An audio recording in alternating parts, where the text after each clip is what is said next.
ಶಾಸ್ತ್ರಿಗಳೇ, ಈ ದಿನ ಯಾವ ವಿಶೇಷವಾದ ಮಂತ್ರದ ಬಗ್ಗೆ ವೀಕ್ಷಕರಿಗೆ ತಿಳಿಸ್ಕೊಡ್ತಾ ಇದ್ದೀರಾ? ಈ ಒಂದು ವಾರದಲ್ಲಿ ಒಂದು ಮಹಾಲಕ್ಷ್ಮಿ ಮಂತ್ರವನ್ನು ಜನರಿಗೆ ತಿಳಿಸೋಣ ಅಂತ. ಬಹಳ ವಿಶೇಷವಾದ ಒಂದು ಮಂತ್ರ. ಈ ಮಂತ್ರವನ್ನು ನೀವು ಹೇಳ್ಕೊಳ್ಳಿ.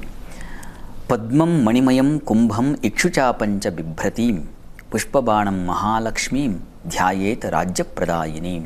ನೋಡಿ, ಅಲ್ಲಿ ಧ್ಯಾಯೇತ್ ರಾಜ್ಯಪ್ರದಾಯಿನೀಂ, ರಾಜ್ಯಪ್ರದಾಯಿನೀಂ ಅಂತಕ್ಕಂಥ ಒಂದು ವಿಶೇಷವಾದ ಒಂದು ಫಲ ಅದರಲ್ಲಿದೆ.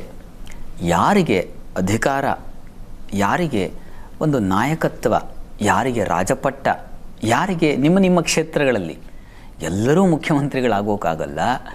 ಹಾಗಾಗಿ ನಮ್ಮ ಕ್ಷೇತ್ರಗಳ ಮಟ್ಟಿಗೆ ನಾವು ಎಲ್ಲೆಲ್ಲಿ ಕೆಲಸ ಮಾಡ್ತಾ ಇರುವ ಅಲ್ಲಿ ಮಟ್ಟಿಗೆ ನಾವು ಅಧಿಕಾರಿಗಳಾಗ್ಲಿಕ್ಕೆ ಸಾಧ್ಯತೆ ಇದೆ. ನಮ್ಮ ಕೆಲಸದಲ್ಲೇ ಅಧಿಕಾರತ್ವ ಸಾಧಿಸ್ಲಿಕ್ಕೆ ಸಾಧ್ಯತೆ ಇದೆ.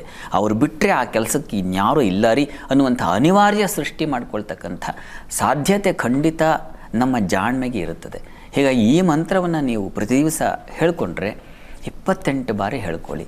ನಿಮ್ಮ ಕೆಲಸಗಳಲ್ಲೇ ನೀವು ಏನೇ ಯಾವ್ಯಾವ ಕೆಲಸಗಳಲ್ಲಿ ತೊಡಗಿದ್ದೀರೋ ಅಲ್ಲೇ ನೀವು ಆ ಅಧಿಕಾರದ ಬಲ ಅನ್ನೋದು ಸಿಗುತ್ತೆ. ನೀವು ಬರವಣಿಗೆಯಲ್ಲಿದ್ದರೆ ನೀವು ಅದೇ ಅಧಿಕಾರ, ಅದೇ ನಿಮ್ಮ ಬರವಣಿಗೆಯೇ ನಿಮಗೆ ಅಧಿಕಾರ ಆಗಿಬಿಡುತ್ತೆ.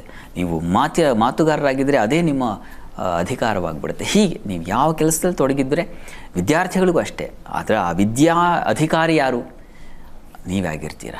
ಹೀಗಾಗಿ ಆ ಲಕ್ಷ್ಮಿ ಕೇವಲ ಹಣಕ್ಕೆ ಅಂತಲ್ಲ, ಸರ್ವ ಬಗೆಯ ಸಂಪದ ಸ್ವರೂಪಿಣಿ ಆಕೆ. ಹೀಗಾಗಿ ಈ ಮಂತ್ರವನ್ನು ಪ್ರತಿ ದಿವಸ ನೀವು ಹೇಳಿಕೊಳ್ಬಹುದು, ತುಂಬ ಫಲ ಬರುತ್ತೆ.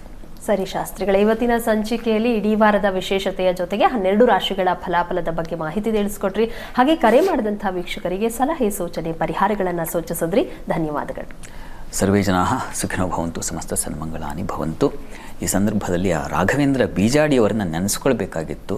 ಏಕೆಂದರೆ ನಾನು ಆವಾಗಲೇ ಪ್ರಸಾರ ಮಾಡಿದ ಸಂಗೀತಕ್ಕೆ ತುಂಬ ಚೆನ್ನಾದ ರಾಗ ಹಾಕಿದರೆ ಅವರಿಗೆ ಕೃತಜ್ಞತೆ ಸಲ್ಲಿಸೋಣ. ವೀಕ್ಷಕರೇ, ಇದಾಗಿತ್ತು ಇವತ್ತಿನ ವಾರ ಭವಿಷ್ಯ ನೇರ ಪ್ರಸಾರ ಕಾರ್ಯಕ್ರಮ.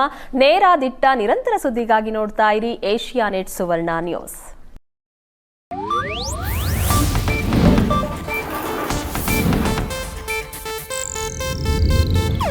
ಇದು ಏಷ್ಯಾನೆಟ್ ನ್ಯೂಸ್ ನೆಟ್ವರ್ಕ್ ಪ್ರಸ್ತುತಿ.